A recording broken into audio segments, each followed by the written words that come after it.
Okay, बस बातें बंद करो बच्चों, आ जाओ, बातें करो बंद। मनीषा बातें बंद कर दे और अब सीरियसली आप इस चैप्टर को देखो।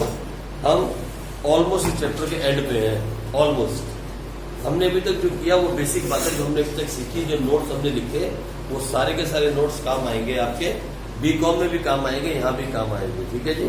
तो इस चैप्टर को आप फेंकना नहीं, बीकॉम में ये चैप्टर दोबारा करोगे आप, तो चिंता नहीं करना। और हाँ, अब इस चैप्टर के एंडिंग में हम आ गए, लेकिन कुछ छोटी छोटी प्रॉब्लम आपको क्वेश्चन सॉल्व करते हुए आई थी।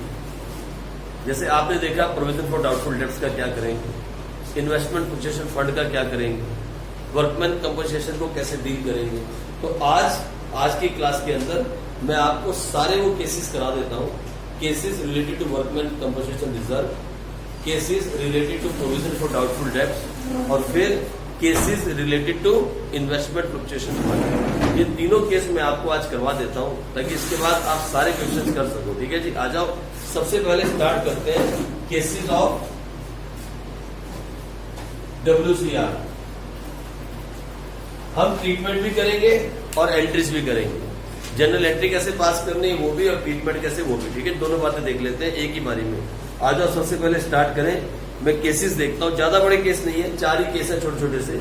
सबसे पहले केस के अंदर केस 1, इसको अलग से नोट करना, आप मिक्स ना हो जाए बीच में। इसकी मार्किंग लगा देना इस पेज की। ये जो आज आप पेज करोगे उसकी मार्किंग लगाना, क्योंकि फिर बाद में दोबारा आपको एक केस देखने होंगे, ठीक है जी। सबसे पहला केस ये है कि बैलेंस शीट गिवन है, इसका एक्सट्रैक्ट ऑफ बैलेंस शीट, और यहां लिखा है WCR 1 लाख। बैलेंस शीट के अंदर पहले केस में WCR गिवन है, कितना, 1 लाख, और उसके साथ नीचे कोई इंफॉर्मेशन नहीं है, नो अदर इंफॉर्मेशन। नीचे एडिशनल इंफॉर्मेशन के अंदर नो इंफॉर्मेशन, कोई भी इंफॉर्मेशन नीचे नहीं है। बस सिर्फ बैलेंस शीट के अंदर आपको WCR लिखा हुआ दिख रहा है, बस इतना ही दिख रहा है। एक WCR है 1 लाख, और नीचे कोई इंफॉर्मेशन नहीं है। और आपके पास 2 पार्टनर है, पार्टनर A एंड B, और उनकी प्रॉफिट रेशियो है 3:2। ये पहला केस है, this is the first case of WCR। मुझे बताओ ना, क्या करोगे आप? डिस्ट्रीब्यूट कर देंगे, कितना सिंपल है। यानी इसका रियलाइजेशन के ऊपर आप कैसे लिख लो, रियलाइजेशन अकाउंट के ऊपर नो इफेक्ट, इसका रियलाइजेशन पे कोई इफेक्ट नहीं आएगा, नो इफेक्ट। लेकिन पार्टनर्स कैपिटल अकाउंट में इसका इफेक्ट आएगा।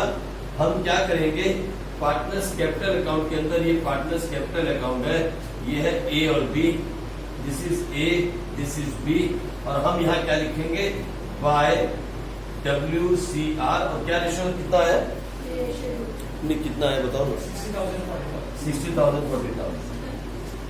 लो, फाइन। यानी WCR गिवन है, साथ में कोई इंफॉर्मेशन गिवन नहीं है। तो WCR को क्या किया हमने, पार्टनर्स कैपिटल अकाउंट में बांट दिया। रियलाइजेशन में नो इफेक्ट एट ऑल। हम इसे नहीं दिखाएंगे कहीं पे भी, सीधा आप बांट देंगे, ठीक है जी। और इसकी एंट्री क्या होगी, देखो सारी बातें लिख लो, ये फर्स्ट, ये सेकंड, और तीसरा इसकी जनरल एंट्री करनी हो तो WCR account debit to A's capital to B's capital, to A's capital to B's capital. 1 lakh यहां, 60,000 यहां, और 40,000 यहां। भाई हो गई बात खत्म। कैपिटल अकाउंट को क्रेडिट किया मतलब पैसा हम दे रहे हैं, डेबिट करते तो पैसा लेते हैं, आपको मालूम है, ठीक है जी। लेकिन यहाँ भी एक बहुत बड़ी सी प्रॉब्लम बच्चों को है, पता है। कुछ बच्चे बोलते हैं सर जब हम कैपिटल अकाउंट को डेबिट कर रहे हैं, आप बोलते हो पैसा दे रहे हैं, जब कभी क्रेडिट कर रहे हैं, क्या कर रहे हैं, क्रेडिट, आप बोलते हो पैसा दे रहे हैं, पर यहाँ तो हम पैसा दे नहीं रहे, क्योंकि ये तो वहां पे जाके कैपिटल अकाउंट में क्या हो जाएगा, डेबिट हो जाएगा। ऐसी कंफ्यूजन तो बच्चों के माइंड में आती है, तो आप ऐसी कंफ्यूजन नहीं लेके आना।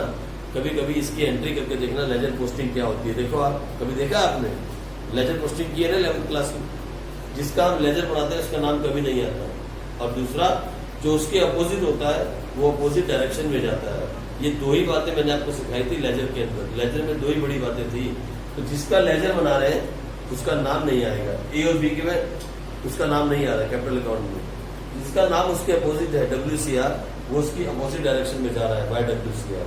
जब कभी मैं बोलता हूँ कैपिटल अकाउंट को क्रेडिट किया, इसका मतलब we are giving money to partners. ये कंफ्यूजन है, इस चैप्टर में आएगी, लेकिन आपको नहीं आनी चाहिए। ठीक है जी। लो, तो 3 ट्रीटमेंट है, यहाँ कोई इफेक्ट नहीं, यहाँ डिस्ट्रीब्यूशन और साथ में जनरल एंट्री। ये पहला case, first case simple case था। आ जाओ अगला केस करते हैं, केस नंबर 2। केस नंबर 2 करते हैं, आ जाओ फटाफट जल्दी से। और देखिए उसमें क्या है, 4 ही छोटे छोटे से केस है। लो जी, केस नंबर 2 करते हैं। केस नंबर 2 में भी यहाँ पे हमारे पास WCR है, WCR, और ये है 1 लाख। WCR का केस है, 1 लाख है। This is the extract of balance sheet. ये बैलेंस शीट का एक्सट्रैक्ट है। और जल्दी, WCR हमारे पास 1 लाख है और नीचे इंफॉर्मेशन दी गई है। नीचे इंफॉर्मेशन दी है, क्या बोलता है, देयर इज अ लायबिलिटी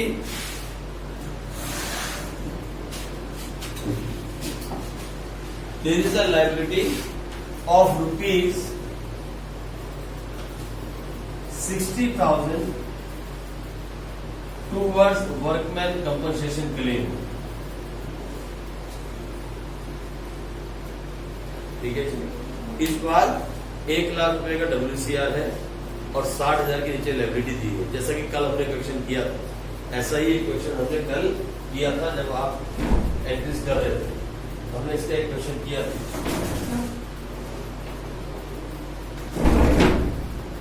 भाई। बोलो आप क्या करेंगे। सबसे पहले रियलाइजेशन अकाउंट, सबसे पहले इसका इफेक्ट आएगा रियलाइजेशन अकाउंट में। यहां कितना लिखा जाएगा लायबिलिटीज के अंदर, जो बताएगा मुझे कोई। यहां लिखेंगे हम WCC 60,000।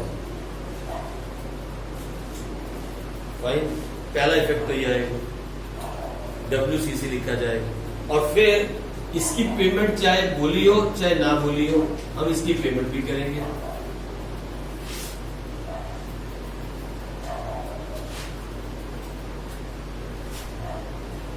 चाहे कहा हो चाहे ना कहा हो, हमें इसकी पेमेंट भी करनी है क्योंकि लायबिलिटी है। ये तो हो गया रियलाइजेशन के ऊपर इफेक्ट। दूसरा इफेक्ट आएगा पार्टनर्स कैपिटल अकाउंट। क्या इफेक्ट आएगा, ये A और B, ये पर्टिकुलर्स, ये A और B और ये पर्टिकुलर्स। लो, ये है A और B। बोलो क्या इफेक्ट आएगा, हमें जल्दी बताओ। 40,000 डिस्ट्रीब्यूट हो जाएगा। हम लिखेंगे बाय WCR कितना आया,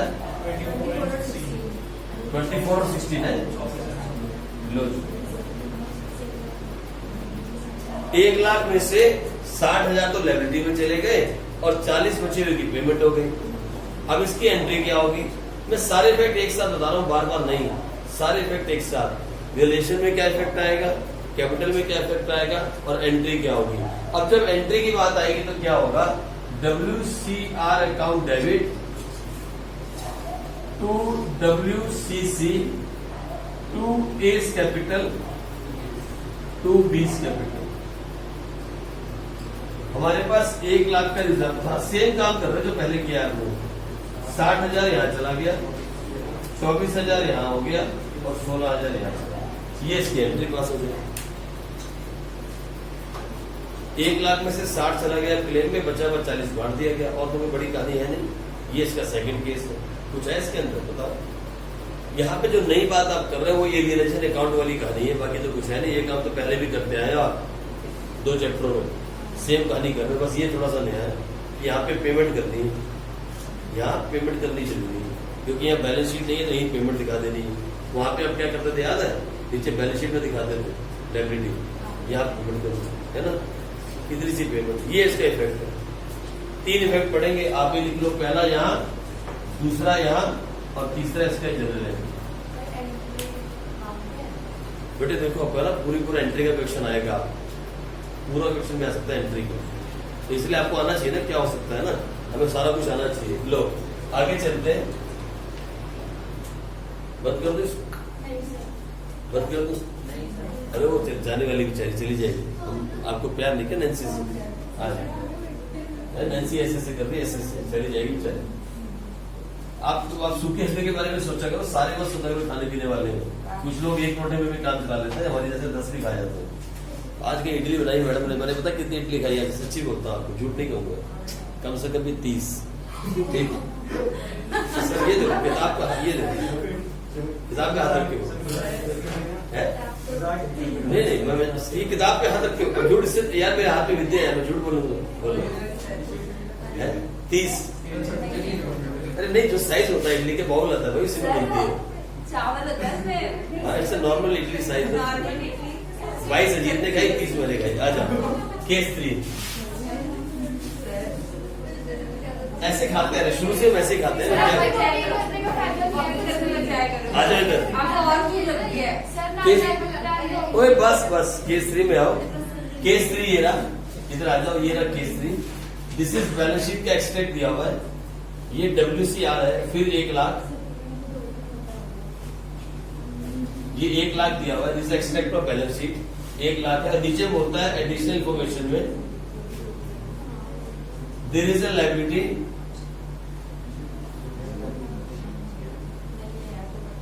towards workman compensation claim of ₹1 lakh. ठीक है जी, ऑफ ₹1 लाख। अब इसमें क्या करेंगे, ठीक है जी, कैपिटल अकाउंट में कुछ जाएगा नहीं, तो यहां सबसे पहला इफेक्ट कहां पड़ेगा, रियलाइजेशन अकाउंट में।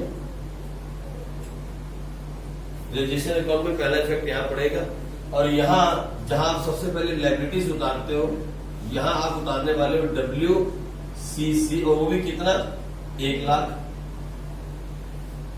इस तरीके से।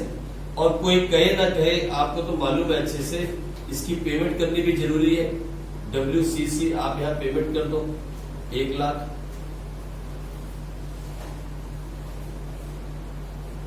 ठीक है जी, और फिर पार्टनर्स कैपिटल अकाउंट के अंदर, पार्टनर्स कैपिटल अकाउंट के अंदर, ये पार्टनर्स कैपिटल अकाउंट है, this is A, this is B, this is A, this is B। यहां नो इफेक्ट, इसका कोई इफेक्ट यहां नहीं आएगा, नो इफेक्ट एट ऑल। तो पैसा नहीं बचा तो पार्टनर को क्या दोगे, सारा तो चला गया लायबिलिटी में, तुमसे क्या देना। ठीक है, इसमें कोई इफेक्ट नहीं आएगा। और एंट्री क्या होगी, WCR account debit to WCC। कितना, 1 लाख ही हमारे पास था, और 1 लाख का 1 लाख क्लेम में चला गया, अब कुछ बचा नहीं। 1 लाख हमारे पास था और 1 लाख ही क्लेम में चला गया। 3 इफेक्ट, इफेक्ट नंबर 1, 2 और 3 सारे में आने चाहिए। आ जाओ एक लास्ट करते हैं, फिर ये केस खत्म हो जाएगा। WCC, और ये आपको जब क्वेश्चन सॉल्व कर रहे हो ना, आपको ये चीजें परेशान कर सकती हैं, इसलिए मैंने क्या किया, इनको एक जगह पे उतार दिया है। ये जितने भी केसेस बनते हैं WCC के, फिर प्रोविजन के, जो भी हो सकता है आपके साथ, वो सब एक जगह पे इकट्ठा है।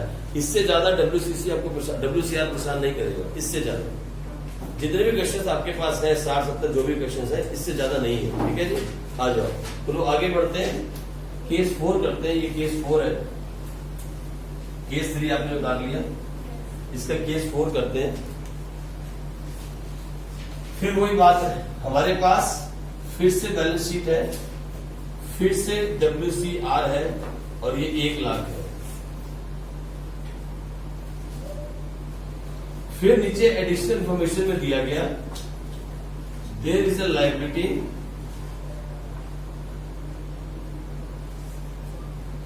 towards WCC of ₹1,20,000।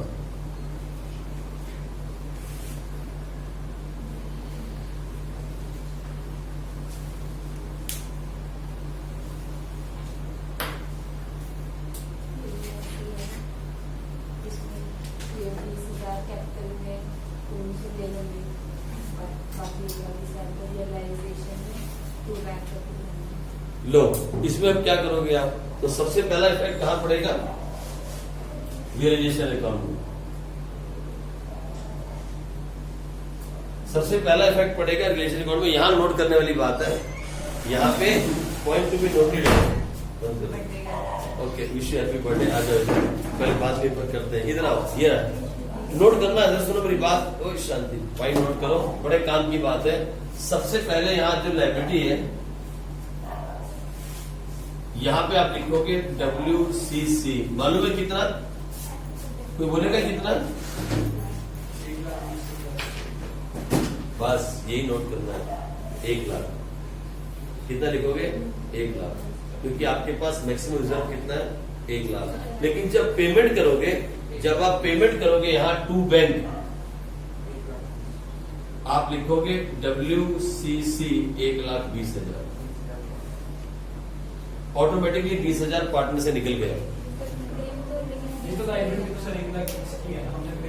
हमारे पास 1 ही लाख है रिजर्व में। सुनो मेरी बात सुनो गौर से। हमारे पास 1 ही लाख है रिजर्व के अंदर, ठीक है जी। 1 लाख ही हमारे पास रिजर्व में है। हम 1 ही लाख की लायबिलिटी दिखा, अभी पे नहीं कर रहे हैं, हम पे नहीं कर रहे हैं, हम सिर्फ लायबिलिटी शो कर रहे हैं। पेमेंट तो ये हमने 20 की करी है भाई, जो देना है। क्योंकि सर हम जब वहाँ पे करते थे, कहाँ पे लिखते थे आप? कहाँ लिखते? पेमेंट थोड़ी करते थे आप, वहां तो आप क्लेम को ट्रांसफर करते थे और बैलेंस शीट में लिखते थे WCC 1,20,000। पेमेंट तो कभी करी नहीं आपने आज तक। पेमेंट कभी की आपने आज तक? बताओ किसी चैप्टर के अंदर। कंपनी थोड़ी क्लोज की जो पे कर दोगे, पे तो आपने किया ही नहीं अभी तक। वहां तो आपने एक लायबिलिटी को ट्रांसफर कर दिया दूसरी लायबिलिटी के अंदर, यही तो आपने किया था।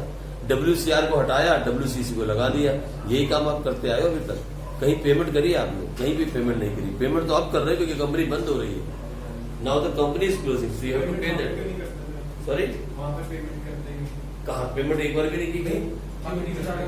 अरे आप आप सुनो मेरी बात, आप सिर्फ एक लायबिलिटी को कन्वर्ट करते थे दूसरी लायबिलिटी में, कभी भी आपने पेमेंट नहीं की। जब हम ये एंट्री पास करते हैं ना, ये वाली एंट्री देखो, वहां ये एंट्री हम पास करते थे ना, WCR account debit to WCC, यही करते थे ना आप। मान लो 1 लाख यहां से और यहाँ 1 लाख। इसका मतलब क्या होता है? इसका मतलब क्या है? पेमेंट तो आपने करी नहीं, आपने पेमेंट नहीं की। एक लायबिलिटी घट गई, एक लायबिलिटी बढ़ गई। कौन सी लायबिलिटी घटी? ये वाली। और कौन सी बढ़ गई? ये बढ़ गई। पेमेंट कहाँ हुई? रियल पेमेंट तो कभी हुई नहीं आज तक। पेमेंट तो हमने कभी की नहीं। पेमेंट तो हम करते हैं अब जाके जब डिसोल्यूशन है, क्योंकि अब हम कंपनी बंद कर रहे हैं। अब हम किसी को ये नहीं कह सकते अगले साल के लिए जाइए, अब ये नहीं कह सकते। वर्कर है भैया, उसको निकाल रहे हो, कंपनी बंद हो रही है, वी हैव टू पे। तो पेमेंट तो पहली बार दिखा रहे हैं टू बैंक के अंदर, जितनी असल में पेमेंट हो रही है। जो रियल में पेमेंट कर रहे हो 1,20,000 की है, ठीक है जी। ऐसे इसको ट्रीट करेंगे, यही इसको ट्रीट करेंगे। आप लिखो, फिर एक बार बुक को देख लेना, कोई प्रॉब्लम नहीं है, ठीक है जी। 1,20,000 ये इसमें सबसे बड़ा पॉइंट है। आ जाओ, और फिर वहां तो इसकी कोई एंट्री आएगी नहीं कैपिटल अकाउंट में। ऑटोमेटिकली पैसा कैपिटल से चला गया ना, पैसा कैपिटल से। वो 1,20,000 जब यहाँ पे हमने पेमेंट कर दिया तो ऑटोमेटिकली प्रॉफिट घट गया। WCC, ठीक है, क्लेम है ना। 1 लाख हमने यहाँ लिखा और 1,20,000 हमने यहाँ लिखा। कैपिटल अकाउंट में इसका कोई इफेक्ट नहीं दिखाना आप, क्यों? क्योंकि ऑटोमेटिकली पैसा कैपिटल से चला गया। ये देखो ना, इसका सीधा इफेक्ट कहाँ पड़ेगा? प्रॉफिट पे या लॉस पे। अगर लॉस होगा तब भी वो देंगे, प्रॉफिट होगा तब भी वो कम लेंगे, क्योंकि 20,000 हमने ऑलरेडी ले लिया उनसे। 20,000 ऑटोमेटिक ले लिया ना। ये साइड ज्यादा होती है, ये साइड हमारी इनकम की साइड हो जाती है, और ये साइड पेमेंट की साइड होती है। तो हमने ऑलरेडी 20,000 फालतू ले लिया। अल्टीमेटली लास्ट में हमने पैसा ले लिया पार्टनर से, दोबारा मत लेने जाना, ठीक है जी। तो कोई भी कैपिटल अकाउंट में इसका फर्क नहीं आएगा, वहां इसका फर्क मत डालना, ठीक। चलो जी, इसको यही खत्म करेंगे। अभी फिलहाल ये WC के केसेस थे, WCR के। ये सबसे लास्ट केस जो था, इसको एक बार दोबारा से हम रिवाइज करना। इसके साथ के क्वेश्चन ऐसे आपकी बुक में शायद नहीं है, मैं एक बार चेक करता हूँ कि इसके साथ के क्वेश्चन आपकी बुक में है। Okay, no problem. हम चलते हैं अब PFDD की तरफ। याद रखना हमेशा, यहाँ पे हम उससे ज्यादा नहीं दिखा सकते जो हमारे पास अवेलेबल है। बस इतनी सी बात दिमाग में रखनी है, जितना हमारे पास रिजर्व है उससे ज्यादा हम यहाँ लायबिलिटी में नहीं दिखा सकते। जब पेमेंट की बारी आएगी तो हम उतना ही पेमेंट करेंगे जितना हमारे को बोला गया है, चाहे वो 150 हो, चाहे वो 120 हो, चाहे 200 हो, हम उतने की पेमेंट करेंगे जितना हमें कहा गया। आगे इसका कोई इफेक्ट नहीं आएगा, कोई इफेक्ट नहीं आएगा। अपने आप रियलाइजेशन अकाउंट इसके इफेक्ट को पार्टनर के कैपिटल से निकाल लेगा। ऑटोमेटिकली ये काम हो जाएगा, आपको नहीं करना पड़ेगा। सर बैंक में अलग से दिखाएंगे, हर बार दिखाते हो ना टू बैंक की फिगर, वहां भी अलग से नहीं दिखाना। टू बैंक के जब दिखाओगे अपने वहां दिखाओगे ना बैंक के अंदर क्या लिखते हो, बाय रियलाइजेशन अकाउंट, वहां ऑटोमेटिकली चला जाएगा, आपको अलग अलग से नहीं दिखाना। बुक वाली कहानी में मत पड़ जाना। आप बुक वाली कहानी में पढ़ोगे तो फिर ऐसे ऐसे खींचम खींची करते रहोगे। ये देखो क्या चल रहा है, ये देखो बुक जब बैंक अकाउंट बनाता है ये लिखता है। आप बैंक में सिर्फ 4 फिगर लिखते हो, सिर्फ 4 फिगर, एक बैलेंस मीटिंग, एक टू रियलाइजेशन, एक बाय रियलाइजेशन और एक partners capital account, bye partners capital account. याद रखो मैंने कहीं पे भी 5वीं फिगर नहीं डाली। देखिए आपने, हमने क्या लिखा बैंक अकाउंट में, to balance meeting, opening balance जो था, उसके बाद क्या लिखा हमने, टू रियलाइजेशन जो यहां से पैसा आया, फिर यहाँ क्या लिखा, बाय रियलाइजेशन जो पैसा हमने पेमेंट किया, और लास्ट में कैपिटल अकाउंट से निकाला बाय पार्टनर्स कैपिटल। सिर्फ 4 चीजें। ये वाला काम बस सीख जाना, सारी उम्र ढूंढते रहोगे कि गलती कहाँ हुई और ठीक कहाँ से की। ये वाला काम नहीं सीखना है, ये गलत तरीका है काम को करने का, ये काम नहीं सीखना।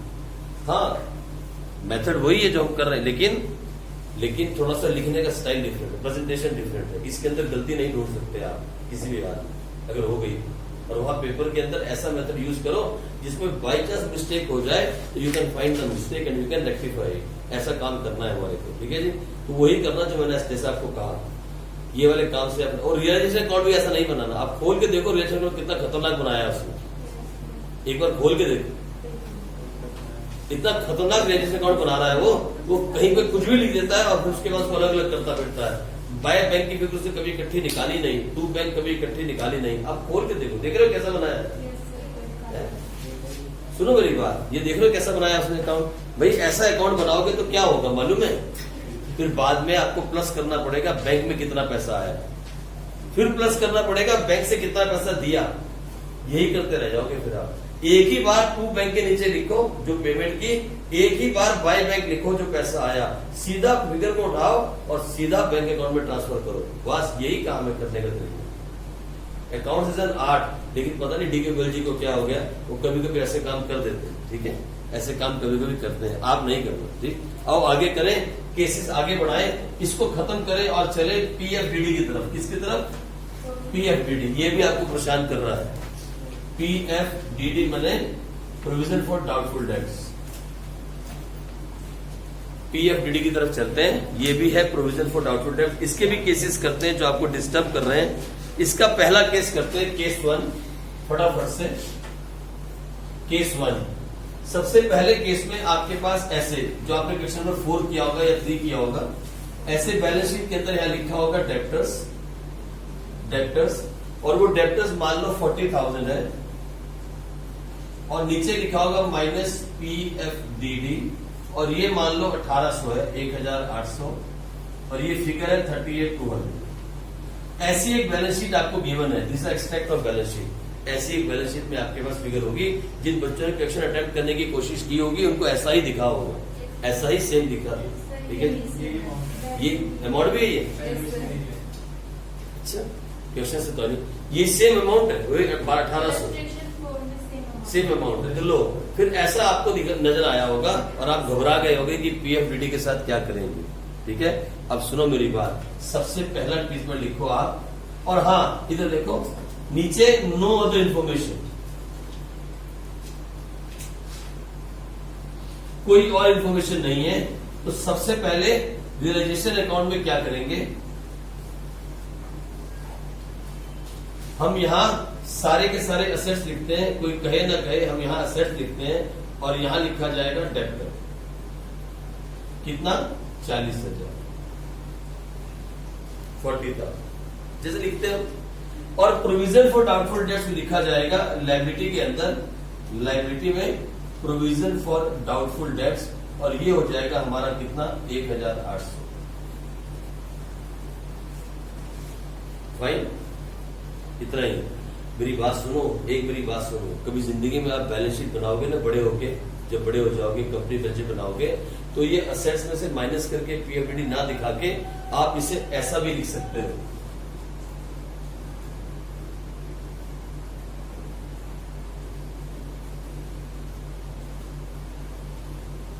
एक ही मतलब है इसका। आई बात समझ में? जब आप बड़े हो जाओगे ना तो आपको समझ में आएगा जितने भी प्रोविजंस, जितने भी रिजर्व जो भी होता है वो किस तरफ आता है, लायबिलिटी साइड। ये तो अभी भी आपको मालूम है। तो हम अगर यहाँ माइनस ना करें प्रोविजन को तो यहाँ भी लिख सकते हैं। एक्चुअली में वो लायबिलिटी का ही पार्ट है, लेकिन आप लोगों को बचपन से ऐसा सिखाया जा रहा है 11th क्लास से कि आप डेब्टर्स लिखो यहाँ 40,000 और माइनस करो 1800 और यहाँ लिखो और यहाँ कुछ नहीं लिखो। ये आपको ऐसा सिखाया जा रहा है, ऐसा शुरू से आप देख रहे हो। लेकिन अगर आप टीएस ग्रेवाल की बुक से पढ़ोगे और क्वेश्चन को करते हो तो आपको समझ में आएगा वहां हर बार पीएफडीडी को यहाँ लिखा गया है। और ये सही है, दोनों काम सही है, ये भी सही है, ये भी सही है। आप यहाँ माइनस कर दो पीएफडीडी को तब भी एक ही बात है, या यहाँ लिख दो तब भी एक बात है। It's a liability, it's a item of liability, not a liability but the item to be shown in the liability. जो भी आइटम हम लायबिलिटी साइड में शो करते हैं बैलेंस शीट की, वो सारी लायबिलिटियां नहीं होती, जो सारी लायबिलिटी नहीं होती। अगर यहाँ पे हमने दिखाया प्रॉफिट एंड लॉस अकाउंट, क्या वो लायबिलिटी है? It's a profit which is not been distributed, वो लायबिलिटी नहीं है। हम यहाँ दिखाते हैं जनरल रिजर्व, क्या वो लायबिलिटी है? It's a reserve which is not been distributed, वो लायबिलिटी नहीं है। वो अभी भी हम लायबिलिटी में दिखा रहे हैं because that money belongs to the partners and we have to give them. On a company's head, it is a liability because the company has to pay to partners because business and businessman are two different things. इसीलिए जो पैसा हमें businessman को देना है हम उसे भी लायबिलिटी में शो करते हैं। Even capital is a internal liability, we have to pay somehow to the partner, हम इसलिए यहाँ शो करते हैं। आप इस बात को समझना, जो लोगों को पैसा देना है वो कंपनी की लायबिलिटी है। अब चाहे वो अपने को देना है चाहे पराये को देना है, लायबिलिटी है भाई, जिसको देना है वो लायबिलिटी है। जनरल रिजर्व को यहाँ दिखाने का मकसद ये है that money belongs to the partners which is not been distributed, so distribute करो और दे दो, आपने दिया ना। Workman compensation reserve is made for workman compensation for the workman, there was nothing, no accident, तो किसका पैसा है? पार्टनर्स का, give it to partners, that's why we are showing the liability. आई मेरी बात समझ? कोई भी रिजर्व जो हम यहाँ पे दिखाते हैं, जो भी रिजर्व हम यहाँ दिखाते हैं, उसका मतलब ये नहीं है कि रियल लायबिलिटी है, ऐसा मतलब नहीं है। It's a real liability the business, ऐसा नहीं होता है। यहाँ जो भी हम दिखाते हैं वो रियल में लायबिलिटी हो ऐसा कोई जरूरी नहीं है। हाँ, creditors it's a liability, bank loan it's a liability, loan from x it's a liability, वो मानता हूं मैं, वो लायबिलिटी है। तो इसीलिए ये जो प्रोविजन है, प्रोविजन उसको भी हम यहाँ दिखाते हैं। अरे प्रोविजन को यहाँ दिखाने का मतलब है कि we have made a provision for doubtful debts but it is not sure that debtor will not pay the money, ऐसा कोई जरूरी नहीं है। हमने एक प्रोविजन बनाया अपनी सोच के हिसाब से, क्या कि 1800 के डेब्टर्स पे नहीं करेंगे, इसका मतलब ये नहीं है बैड डेब्ट्स है। हो सकता है कल पूरा का पूरा पैसा आ जाए, तो फिर ये पैसा किसके पास जाएगा? ये पैसे का मालिक कौन होगा फिर? पार्टनर्स। अगर हमने 40,000 के हमारे डेब्टर्स हैं और हमारे दिमाग ने कहा कि 1800 का पैसा नहीं आएगा, तो हमने क्या बना दिया उसके लिए? Provision, to play safe, to stay safe. कौन सा प्रिंसिपल यूज किया हमने? Principle of prudence. हमने कहा we have to always play the safe game in accounts, हमने एक प्रोविजन बना दिया। लेकिन कल अगर सारा पैसा आ गया डेब्टर्स का और कोई भी डेब्टर्स बैड नहीं हुआ, तो ये पैसा फेंक दोगे क्या? पार्टनर्स को दे दोगे, है ना। इसलिए यहां दिखाते हैं हर प्रोविजन को। All the provisions and reserves are always on this side, they are been made to cover the expense. अगर एक्सपेंस हुआ, पैसा नहीं आया, फिर तो इसका यूज किया, आ गया तो फिर पार्टनर्स को वापस दे दो भाई, फिर पैसा उनका है। इसलिए यहाँ दिखाते हैं, ये बात पहले समझना। ये 11th में भी मैंने एक को समझाई थी जब एक बार हम उस चैप्टर को कर रहे थे। कौन सा चैप्टर था वो? Financial statement. वहां भी मैंने बहुत बड़ी क्लास इस बात पे लगाई थी। लेकिन एनीवे हमारा वो टॉपिक अभी नहीं है, हमारा टॉपिक था पीएफडीडी के केसेस। तो पहले केस के अंदर डेब्टर्स रियलाइज नहीं हुए, the debtors were not realised. तो हमने क्या किया? डेब्टर्स को यहाँ उतारा, पीएफडीडी को यहाँ उतारा और बस खत्म। कोई और नहीं काम करेंगे, हम कुछ और नहीं करेंगे, हम कुछ और नहीं करेंगे। सर आप कैसी बातें करते हो? आपने कहा कि अगर कोई भी लायबिलिटी है और क्वेश्चन साइलेंट है, हम उसे पे करेंगे, तो लिख लो, लिखो नोट्स। आप नोट्स लिखो, आप यहाँ पे नोट लिखो, बड़ा इंपॉर्टेंट। और उस नोट के ऊपर 2 स्टार लगाना, एक इंपॉर्टेंट नोट लिखो, एक important note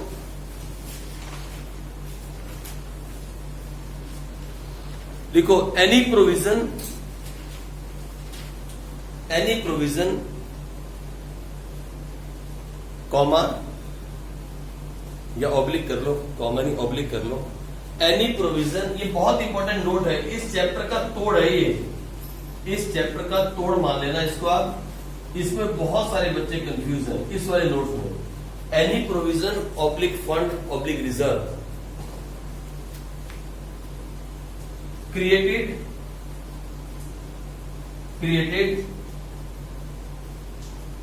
on specific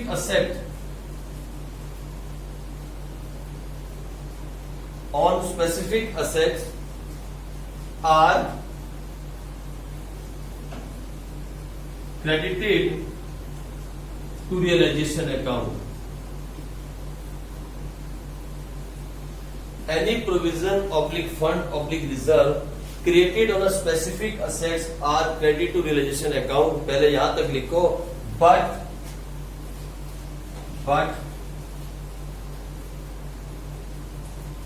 they are never paid off. Never paid off it.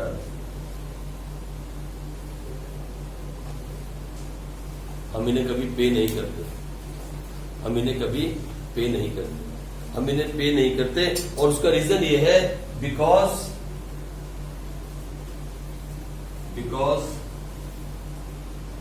They are shown at the liability side in balance sheet but not the real liability of business. अब सुनो मेरी बात, underline करने वाली बात क्या है? Underline करने वाली बात है ये, एनी प्रोविजन फंड और reserve created on specific assets. याद रखना स्पेसिफिक असेट्स, इस बात को जिंदगी भर भूल नहीं जाना। स्पेसिफिक असेट्स की बात कर रहा हूं। कोई भी फंड जो असेट्स में से बनाया जाता है उसको हम दिखाते तो हैं लेकिन कभी भी पे नहीं करते। अब सर कौन से एसेट्स होते हैं, कौन से ऐसे फंड होते हैं? सबसे पहला example, provision for doubtful dates. Debtor क्या है? असेट्स है। ये फंड कहां से बनाया गया? डेप्टर्स में से, यही है ना। दूसरा एग्जांपल दो, तो एक और एग्जांपल दो। आप दो ना एक एग्जांपल, बहुत बार किया, 11th में चैप्टर पढ़ा है पूरा का पूरा, 11th में चैप्टर पढ़ा है आपने इसका, वो तो हो गया डाउटफुल डेब्ट्स। और एक एग्जांपल दो। Nonsense, sorry, provision for depreciation लिख लो आप। फॉर एग्जांपल यहां लिख लो, for example provision for doubtful debts. दूसरा प्रोविजन फॉर डेप्रिसिएशन। ऐसा कोई फंड का नाम सोचो जो हम असेट्स के अगेंस्ट में बनाते हैं, असेट्स के अगेंस्ट में। ऐसा एक फंड सोचो जिसे हम असेट्स के अगेंस्ट में बनाते हैं, असेट्स के अगेंस्ट। सुनो मेरी बात, सुनो गौर से सुनो, एक मिनट सुनो। प्रोविडेंट फंड वो लायबिलिटी है, that is made for the employees, not from the assets. Provision for tax आपने कल एक क्वेश्चन में किया था, provision for tax it is a liability, it is not made out of assets. मैं बार बार बोलता हूं, कंफ्यूज मत होना, इट इज स्पेसिफिक असेट्स। इस वर्ड को अंडरलाइन कर लो। Only from assets. कोई भी ऐसा फंड, कोई भी ऐसा रिजर्व जो हम असेट्स में से बनाते हैं उसको कभी भी पे ऑफ नहीं करते, कभी भी नहीं करते। तीसरा एग्जांपल दो फटाफट, एक एग्जांपल और दो जल्दी। इतने बच्चों में एग्जांपल आना चाहिए भाई, जल्दी बताओ। और बहुत बार पढ़ चुके हो, पिछले 2 चैप्टरों में आप उसको पढ़ चुके हो, उस फंड का नाम आपने लिया है। लास्ट 2 चैप्टर्स में आपने उस फंड का नाम लिया है, पिछले 2 चैप्टर्स में आपने इसका ट्रीटमेंट पढ़ा है। इन्वेस्टमेंट फ्लक्चुएशन फंड, वो भी तो इन्वेस्टमेंट क्या है? असेट्स है। वो भी देखो इन्वेस्टमेंट फ्लक्चुएशन फंड। आई बात समझ में? Investment fluctuation fund. ऐसा कोई भी फंड जो हम किसी असेट्स के अगेंस्ट बनाएंगे उससे क्रेडिट तो करेंगे, यहां दिखाएंगे तो सही, लेकिन पे ऑफ नहीं करेंगे, उसे कभी भी पे नहीं किया जाएगा।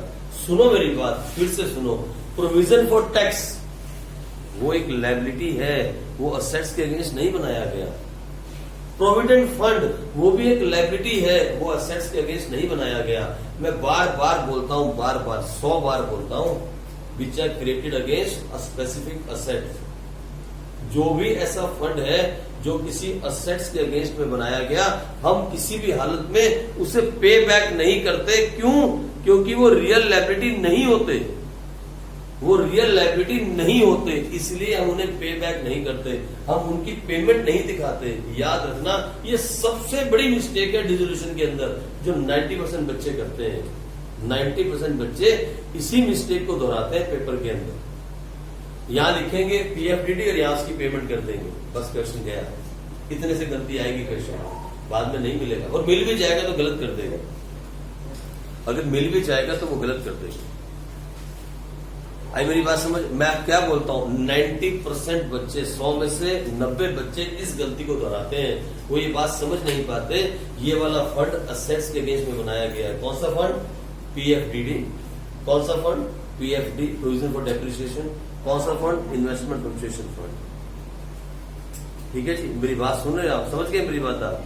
इसको किसी, और अब जब क्वेश्चन करोगे और पीएफडीडी आएगा, अब इसके केसेस और करने हैं। अभी पीएफडीडी आएगा तो याद रखना, पीएफडीडी यहाँ पे लिखाओगे लेकिन कभी भी पेमेंट नहीं करोगे, ये हमेशा याद रखना। ठीक है जी, अब आप क्वेश्चन कर सकोगे अपनी बुक का, जो भी क्वेश्चन आप कर रहे थे उसे अब आप सॉल्व कर सकते हो भाई। इसके आगे कोई इफेक्ट नहीं। सर आपने डेप्टर्स बेचे नहीं, रियलाइज नहीं बोला भाई, बोल कर रहा हूं, नो अदर इन्फॉर्मेशन। अगले केस में बोलेगा तो करते हैं, डेप्टर्स नहीं बिके तो नहीं बिके, मैंने नहीं बेचे और इसकी तो पेमेंट करते ही नहीं है। ठीक है जी, चलो एक केस करते हैं आगे, केस नंबर 2 आ जाओ। केस नंबर 2 करते हैं। ये नोट है ना, जो नोट आप प्लीज इसको गोल्डन नोट में डालना। ये वाला नोट जो है ये सबसे इंपॉर्टेंट नोट है अभी तक, जिसे सही में आपको याद रखना है, सही में आपको पढ़ना है। अभी तक बाकी जो भी नोट्स आपने लिखे हैं ना, वो क्वेश्चन करते हुए आपको ऑटोमेटिकली याद हो जाएंगे, मतलब दिमाग में बैठ जाएंगे। ये एक ऐसा नोट है जो आपको कंफ्यूजन में रखेगा जब तक आप इसकी रिवीजन नहीं करोगे। एक ये, और एक अभी जो आपने इससे पीछे किया WCR का केस नंबर 4, उसको भी स्टार लगाओ। वो भी सबसे बड़ी गलती है बच्चों की। इन चैप्टरों में 4-5 छोटी छोटी गलतियां हैं जो मैं आपको 2 बता चुका। अगर 4-5 खत्म हो जाएंगी ना, उसके बाद आपका चैप्टर पानी की तरह हो जाएगा, फिर सारे क्वेश्चन कर जाओगे आप। और एक दिन भी बैठोगे ना, ये ऐसा नशा है, उतरेगा नहीं। ये एक ऐसा नशा है डिसोल्यूशन का, ये उतरेगा नहीं जब तक सारे क्वेश्चन खत्म नहीं कर लोगे। बच्चे इसको एक दिन में भी खत्म कर चुके मेरे सामने। 18 घंटे एक साथ बैठ के और साथ में खाना खूना खाया उन्होंने। 18 घंटे की रेगुलर स्टडी के साथ बच्चों ने चैप्टर खत्म किया है, और एक दिन में खत्म हो जाता है चैप्टर। आप भी अगर कल बैठ जाओ, पहले 3 क्वेश्चन मत करना, 4th क्वेश्चन से स्टार्ट करोगे तो आप भी 20 तक 25 तक कर जाओगे खत्म, क्योंकि अब आप कर पाओगे क्वेश्चन, इसके बाद आप कर पाओगे। मैं और केस करवा देता हूं, लिखो केस नंबर 2, जल्दी से आ जाओ, खत्म करें। केस नंबर 2 ऐसे आपके पास दिया हुआ है। केस नंबर 2 के अंदर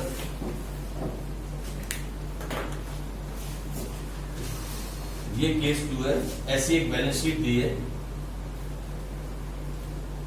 ऐसी एक बैलेंस शीट है, और यहां लिखा है डेप्टर्स, यहां लिखा है डेप्टर्स, ये है 40,000, माइनस लिखा है पीएफडीडी 1800, और यहां कितना आया हुआ है 38,000। सेम केस, ठीक है। और सुनो मेरी बात, दूसरी बात आपने जो दिमाग में रखनी है गौर से, अगर कभी गलती से पीएफडीडी इस तरफ लिखा हो तो डर मत जाना, मैंने अभी आपको समझाया। अगर कभी गलती से ऐसा कोई क्वेश्चन वो दे दे, देखो ये जो बातें होती है ना, यही 12वीं क्लास के बच्चे के साथ चेक की जाती है, उसे कितनी नॉलेज है और कितना रट्टाफिकेशन है, यही चीज वो चेक करते हैं 12th क्लास में। और अब जो नई एजुकेशन पॉलिसी आ रही है, उसके अंदर तो यही बातें चेक की जाएगी कि आपको प्रैक्टिकल नॉलेज क्या है ना। तो रट्टाफिकेशन से बात नहीं बनती। मैंने अभी भी कहा हम पीएफडीडी को यहाँ लिखें या फिर यहाँ लिख दें। अगर पीएफडीडी यहाँ पे आएगा तो कितना आएगा 1800, और असेट्स कितना आएगा पूरा, समझ आ गई आपको बात। ऐसा भी आ सकता है पेपर के अंदर, तो घबराना नहीं, और आया हुआ है ऐसा, पेपर में आया हुआ है, इसलिए मैंने आपको बता दिया कि ऐसा भी हो सकता है, घबराने वाली बात नहीं। तो लो ये केस है, और नीचे क्या बोलता है, नीचे एडिशनल इंफॉर्मेशन के अंदर ये इंफॉर्मेशन दी है, उसमें कह रहा है डेप्टर्स रियलाइज्ड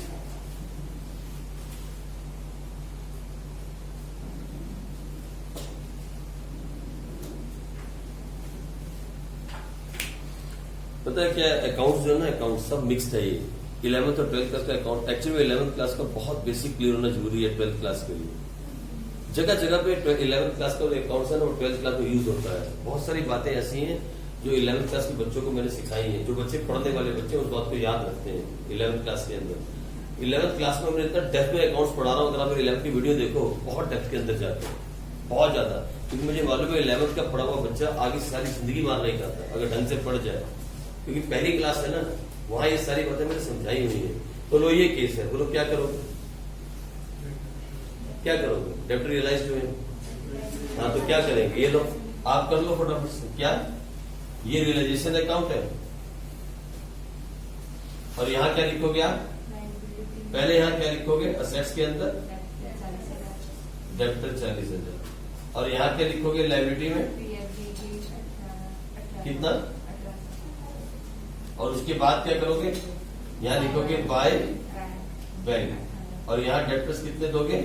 35,000। ठीक है, हो गया बस। अब मेरी बात सुनो, टू बैंक लिख के पेमेंट मत कर देना, स्यापा मत खड़ा कर देना। टू बैंक लिख के पेमेंट ना कर देना गलती से कहीं। मैं पहले बोल चुका हूं, पेमेंट नहीं करते, पेमेंट नहीं करते, इसकी पेमेंट नहीं करते। कहीं गलती से बोलो, सर ने कहा था if the question is silent we must pay all the liabilities, attack करके पेमेंट कर दो। ऐसा मत कर, ऐसा मत कर, ऐसा मत कर देना। If the question is silent we must pay all the liabilities, the real liabilities, the real liabilities we must pay. मैं फिर बोलता हूं it is not a liability, ये लिख दिया मैं। ठीक है जी, चलो आगे बढ़े। ये भी केस हो गया, केस 2 भी। आओ केस 3 करते हैं। ये लो, ये सिंपल केस था, केस 3 करते हैं। केस 3 के अंदर लो, केस 3 के अंदर दिया गया डेप्टर्स 20,000 और पीएफडीडी गिवन है 2,000 और ये 18,000, और नीचे इंफॉर्मेशन दी है, एडिशनल इंफॉर्मेशन के अंदर बोलता है डेप्टर्स रियलाइज्ड ₹19,000, और ब्रैकेट में लिखता है इंक्लूडिंग बैड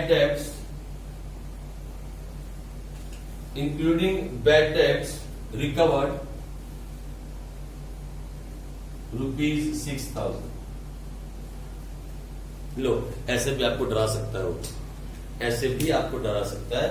बोलता है डेप्टर्स रियलाइज्ड ₹19,000 जिसमें इंक्लूड है डेप्टर्स बैड डेब्ट्स रिकवर्ड ₹6,000। बोलो क्या करोगे?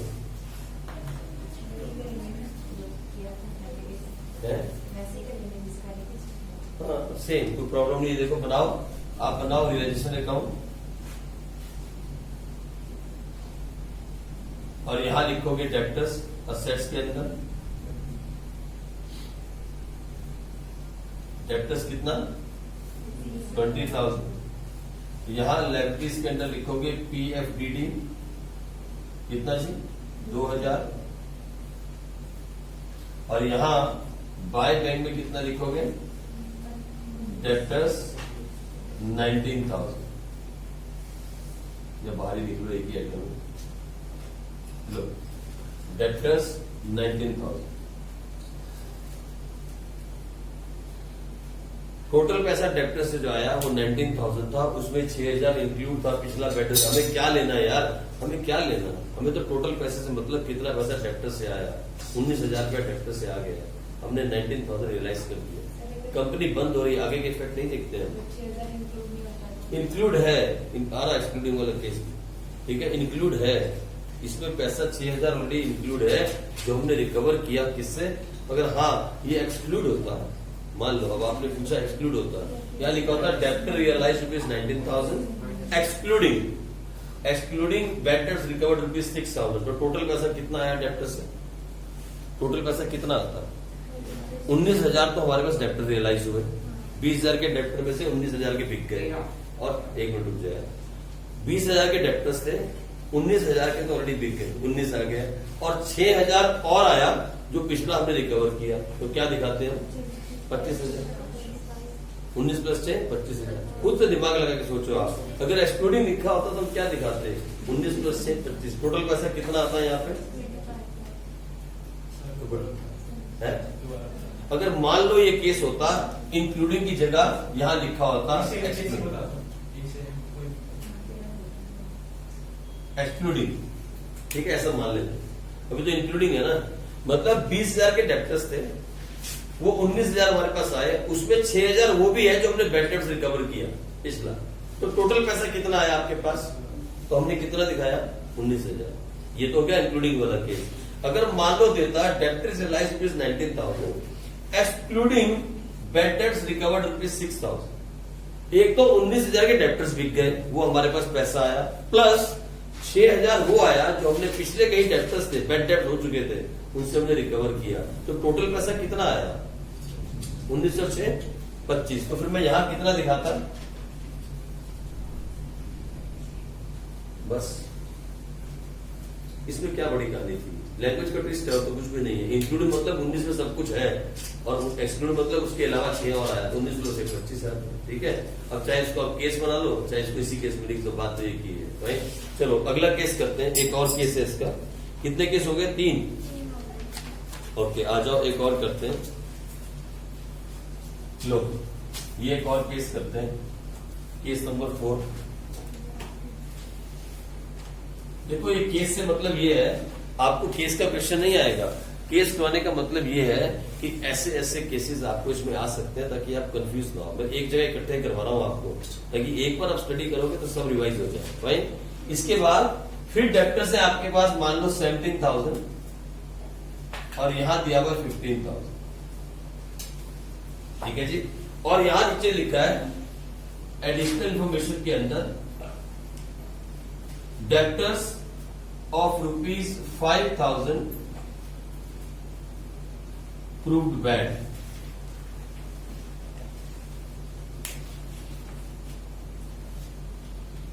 डेप्टर्स और रुपीज 5,000 प्रूव्ड बैड, ऐसे लिखा है, बोलो क्या करो।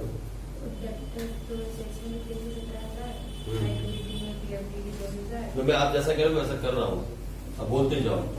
ये हो गया रियलाइजेशन अकाउंट, ये हो गया रियलाइजेशन अकाउंट, और यहां सबसे पहले क्या लिखेंगे,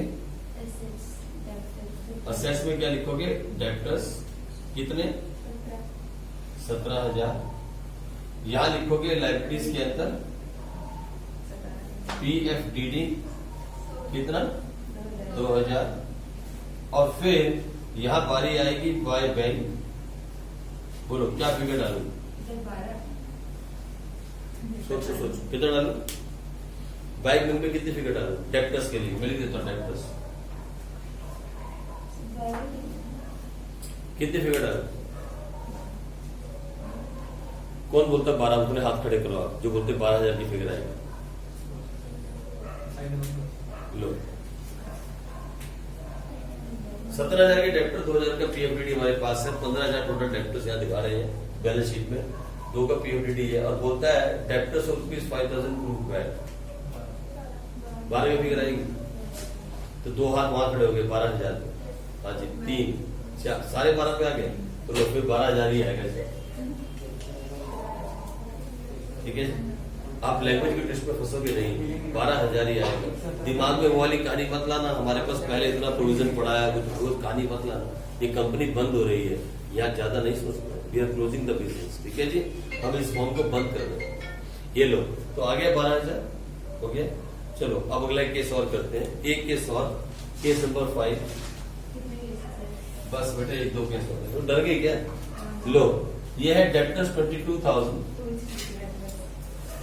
और ये है डेप्टर्स 20,000, ये सारी बुक का निचोड़ है जो आपके पास पूरी किताब में होगा, पीएस ग्रेवाल को इसमें मिला के। अच्छा इसके बाद दिया गया है, यहां दिया गया है इंफॉर्मेशन के अंदर sundry debtors including a bad debt of rupees 1,000 and the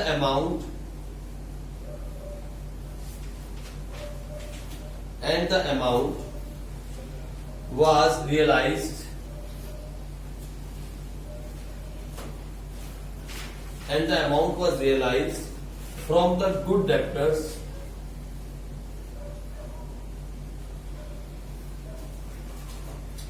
and the amount was realized from the good debtors subject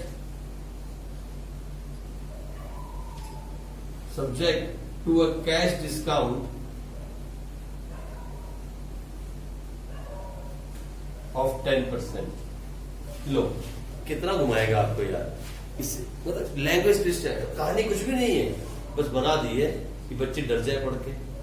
पढ़ लो आप, समझ में आती है आराम से, कर लो आप इफेक्ट जल्दी से। ये लो आप भी कर लो, मैं तो नहीं कर रहा हूं, पहले आप करो। मैं लिख देता हूं क्या क्या कहाँ डाल रहे हैं, उसके बाद आप इसकी इफेक्ट कर लेना। रियलाइजेशन अकाउंट, यहां आपने लिखा असेट्स, और सबसे पहले यहां क्या डाला, डेप्टर्स। बोलो कितने डेप्टर्स आए यहाँ पे, 22,000। यहां आपने लिखा लायबिलिटीज, और यहां डाला PFDD, बोलो कितना, 2,000। इसके बाद मैं आपसे पूछता हूं यहां कितना आएगा, बाय बैंक।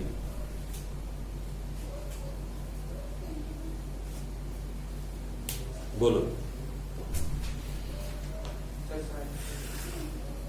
लो कर लो, है? करो ना, क्या प्रॉब्लम है क्या, कितनी बड़ी कहानी है, कितना आएगा, 21।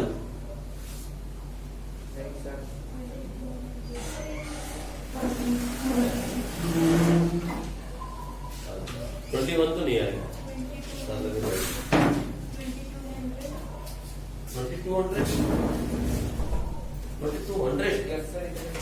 कैसे, 22,000 का 1,000 तो पहले से इंक्लूड है। हाँ जी आप बोलो, पढ़ो यार, ये देखो क्या लिखा है, सुनो इधर, सन्ड्री डेप्टर्स, डेप्टर्स कितने हैं, ये देखो इधर, डेप्टर्स कितने हैं, 22,000। इंक्लूडेड, उसमें इंक्लूड है बैड डेट्स ऑफ 1,000, ये तो आएगा नहीं, ये तो गया, तो बचा कितना, 21,000।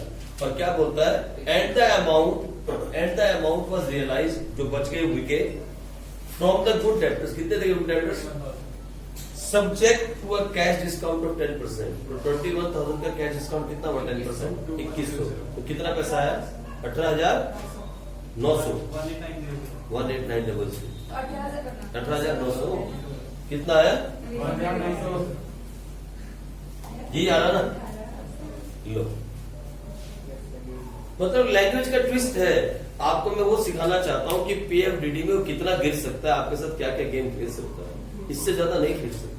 इतने ही गेम आपके साथ खेले जा सकते हैं। इसके अंदर एक और केस करवाता हूं लास्ट, जो मतलब ये आपकी बुके नहीं है, ये TS ग्रेवाल के हैं, मैं लास्ट करवा देता हूँ, जो हार्ड से हार्ड है, उसके बाद आगे खत्म, इससे ज्यादा नहीं खाता, हो गया, करो जल्दी से। अब ये नोट मैं हटा रहा हूं, ये नोट सबसे इंपॉर्टेंट नोट था अभी तक का, आपने लिख लिया होगा आई होप, और आपने इसके ऊपर स्टार भी लगा दिया होगा पक्का। बारिश आ रही है, हमारी किस्मत इतनी खराब है कि बारिश होती नहीं। मैं चाहता हूँ अगर पानी अंदर आए, ऊपर दीवार से छलांग मार के, ऐसा हो, ऊपर दीवार से अंदर आना चाहिए पानी, बारिश पड़नी चाहिए खुल के यार, तभी घर भी जाएगा। तो आ जाओ, आज करें अगला केस, बस अगला केस करें, अब अगला केस करें, आ जाओ नेक्स्ट केस करते हैं।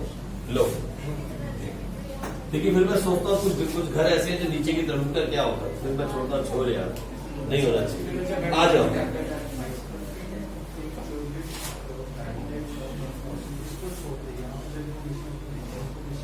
अच्छा रहने दो, बस हम केस लास्ट वाला कभी और करेंगे।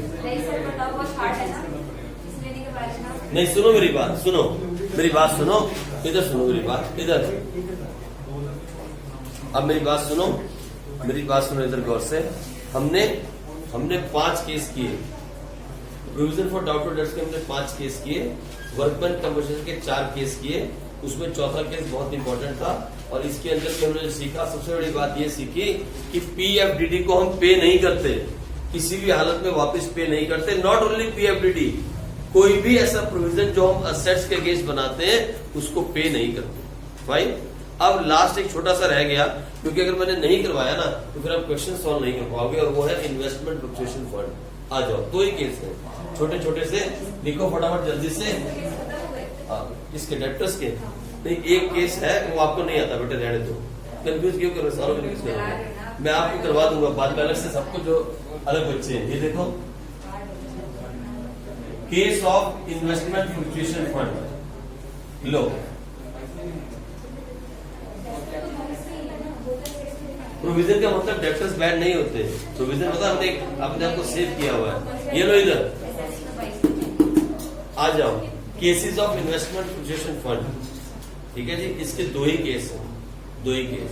ये बहुत सिंपल से दो केस है, मैं आपको बताता हूँ। ये सिंपल वाली बात है। देखो क्या होता है, मैं आप भी ऐसे बना लो, ऐसे बना लो, इतने गंदा मत लिखना, लिखना साफ, ऐसे बनाओ। एक ये बैलेंस शीट बनाओ, यहां लिखो क्या हो गया, क्या हुआ, नींद आ गई, नींद आ गई, गिर गई, गाना गा रही,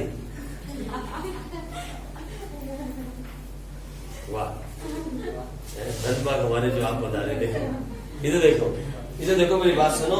इधर मान लो ये फिगर है IFR 1 lakh, fine, balance sheet के अंदर यहाँ IFR है 1 लाख और कुछ भी नहीं है, इस बैलेंस शीट में कुछ भी नहीं है।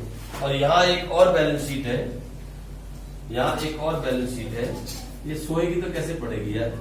यहाँ भी लिखा है IFR या फंड की क्या कुछ भी लिखा है, ये भी 1 लाख है और सामने दिया हुआ है इन्वेस्टमेंट।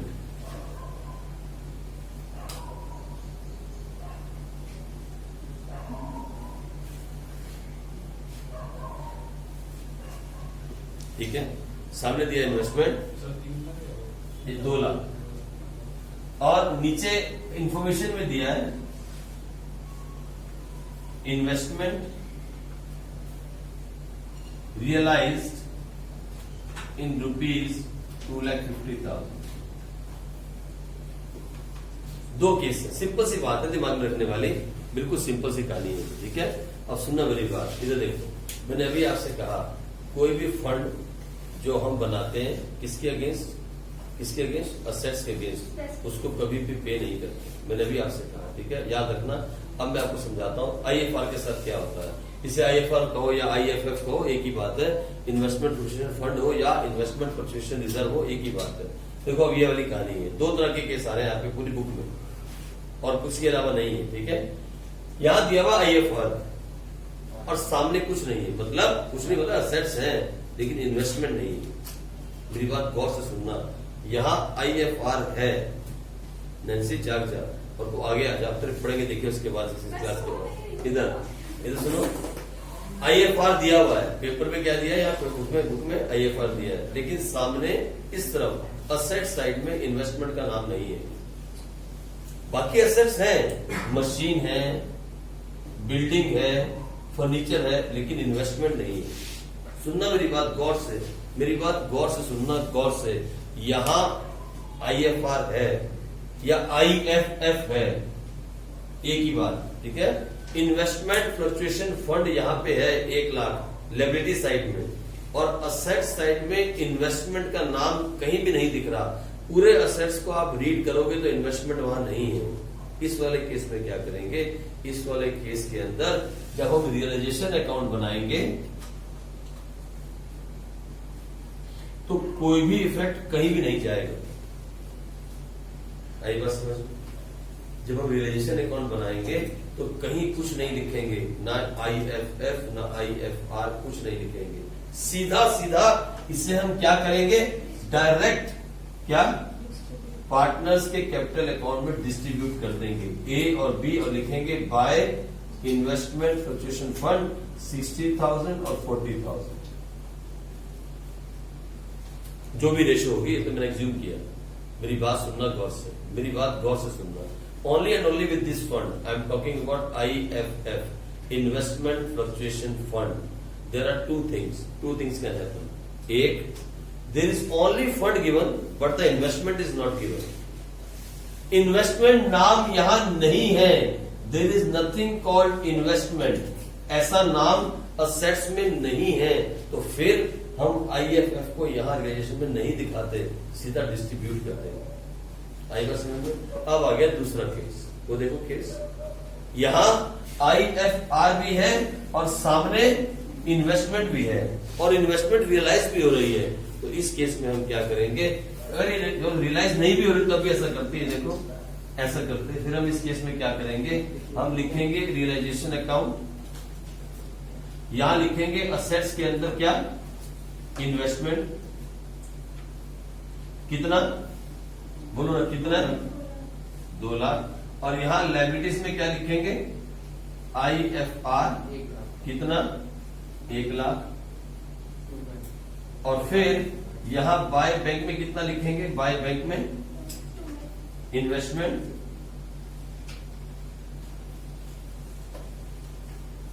बस पेमेंट मत कर देना, हम IFR को पेमेंट नहीं करते। सर इसे डिस्ट्रीब्यूट नहीं करेंगे क्या, नहीं करेंगे, डिस्ट्रीब्यूट नहीं करेंगे, हम इसे पार्टनर्स में डिस्ट्रीब्यूट नहीं करेंगे। याद रखना इन दोनों के बीच में कितना बड़ा डिफरेंस है, इन दोनों के बीच में कितना बड़ा डिफरेंस है, ये इन दोनों के बीच का डिफरेंस है।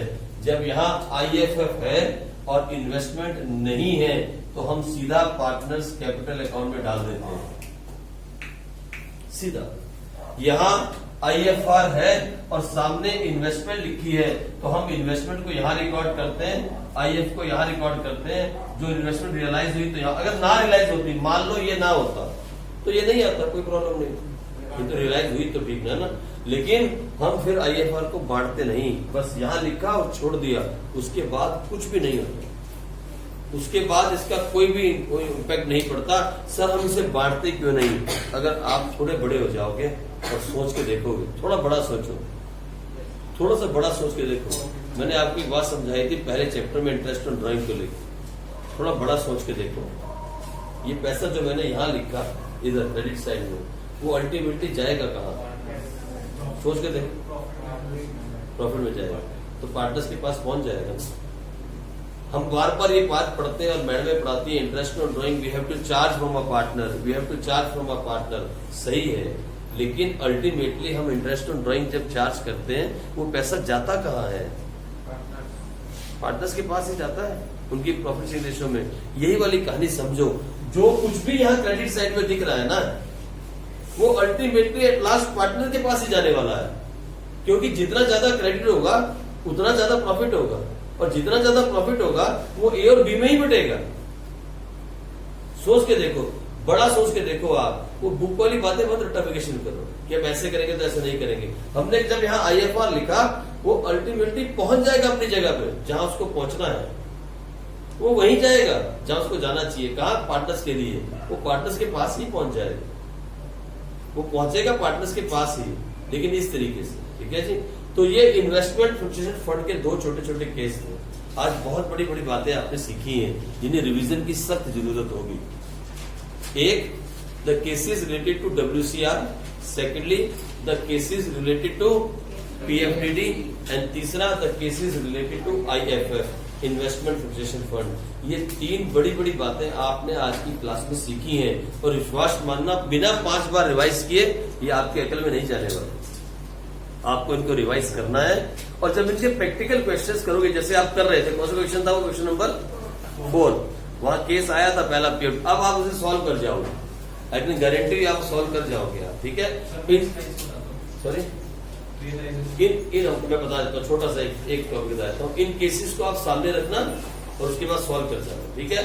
अब सुनो, रियलाइजेशन एक्सपेंसेस बहुत बड़ा केस है, उसके कम से कम 12 केसेस हैं।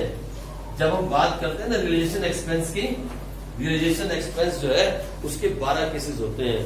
It is paid by the firm, पहला case, paid by a partner, दूसरा case, partners agree to pay but firm give him the money, तीसरा case, partners agree to pay from his personal money but firm give him to take back from him, चौथा case. ऐसे करके 12 cases हैं। वो 12 cases तो मैं अभी नहीं करा सकता, आपको कल की क्लास में कराएंगे, सबसे इंपॉर्टेंट क्लास है। उसका पूरा 8 नंबर का क्वेश्चन है, जो आपकी पहली इलिस्ट्रेशन है या पहला प्रैक्टिकल है, आपने खोल के देखा होगा, वो सारा का सारा प्रैक्टिकल रियलाइजेशन एक्सपेंस के ऊपर ही तो है, पूरा प्रैक्टिकल, पहला भी और दूसरा भी। और पेपर में अक्सर वो आता है भाई, उसके आने के चांसेस 90% है, तो इसलिए वो चीज पे बहुत ज्यादा फोकस करना पड़ेगा। लेकिन आपको इतना बता देता हूँ, जो realisation expenses paid by firm होती है, रियलाइजेशन एक्सपेंस होते हैं, कोई भी काम बिना पैसों के नहीं होता। चाहे किसी को तोड़ना भी हो, आपको मुझे से दरवाजा तोड़ना है, फिर भी बिना पैसों के नहीं तोड़ सकते। You have to call someone and से भैया तोड़ दो इसको। चाहे कंपनी बंद भी करनी है तब भी तो किसी न किसी को बुलाया जाएगा। मैंने कहा ना, हम वो रेडी पे रख के असेट्स को लेके नहीं घूमते। ये कंपनियां होती हैं जो रियलाइज करती हैं, मतलब बेचती हैं असेट्स को। We have to pay them, हमें उन्हें पैसा देना होता है और ये एक एक्सपेंस है। तो हम जब रियलाइजेशन अकाउंट बना रहे होते हैं, इधर टू बैंक जब हमने लिखा होता है ना, टू बैंक, अगर पेड बाय फर्म है, if it is paid by firm, तो बाकी सब लायबिलिटी पेमेंट करते हुए हम यहां लिख देते हैं realisation expense 10,000 if it is paid by firm. If it is paid by a partner and firm agree to paying back, फिर हम लिख देते हैं एज कैपिटल अकाउंट। जैसे कल किया था, याद है? अब पार्टनर पेड अ लायबिलिटी, कौन सी लायबिलिटी पे की थी उसने, याद है? एक पार्टनर ने लायबिलिटी पे की थी, क्या नाम था उस लायबिलिटी का? क्रेडिटर्स। और बाद में हमने क्या किया था, उसको पैसा मोड़ दिया था ना हमने, फिर वाला काम है। लेकिन अभी आप जो पहले दो वाला नहीं आएगा, लेकिन कल हम इसके केसेस करेंगे और कल की क्लास में खत्म भी नहीं करेंगे। मैं आपको एक साथ सारे केस इसके नहीं करवाऊंगा। मैं एक ही दिन में आपके पंख पर इतना बड़ा पत्थर कर नहीं फेंकूंगा कि आप भूल जाओ हमने क्या किया था। हम धीरे धीरे, मैं कल आपको इसके 4 केस करवाऊंगा, सिर्फ 4 केस। अगर वो 4 आप सीख गए तो सारे आप सीख गए। लेकिन फिर उसके बाद में आपको इसकी जो इलिस्ट्रेशन और प्रैक्टिकल क्वेश्चंस है पहले 2 वाले, उसकी एक एक एंट्री मैं आपको यहाँ करवाऊंगा, लेकिन बुक के स्टाइल से नहीं। बुक में जो एंट्रीज दी गई है वो मर्ज एंट्री है, 2 एंट्रीज को मर्ज करके बनाई गई है। मैं आपको रियल में समझाऊंगा जनरल एंट्री बन क्या रही है और उसको मर्ज कैसे किया जाए। हम उस तरीके से एंट्री सीखेंगे। ये सबसे बड़ा टॉपिक है रियलाइजेशन एक्सपेंसेस इस चैप्टर का, जिसकी बात अभी आप कर रहे हो। सबसे बड़ा टॉपिक और सबसे अच्छा टॉपिक है इसके अंदर, जिसमें से पेपर आने के बहुत चांसेस है, तो इतनी जल्दी नहीं छोड़ सकते। जो अभी हमने टॉपिक किए वो आपको प्रैक्टिकल क्वेश्चन करने में हेल्प करने वाले हैं, जो भी हमने किए 3 टॉपिक। लेकिन जो हम अब कल करेंगे उसका सेपरेट क्वेश्चन बनता है, अपने आप में क्वेश्चन है वो, तो उसको आराम से करेंगे। ठीक है जी, चलो कल करेंगे, कल करेंगे जी। ओके।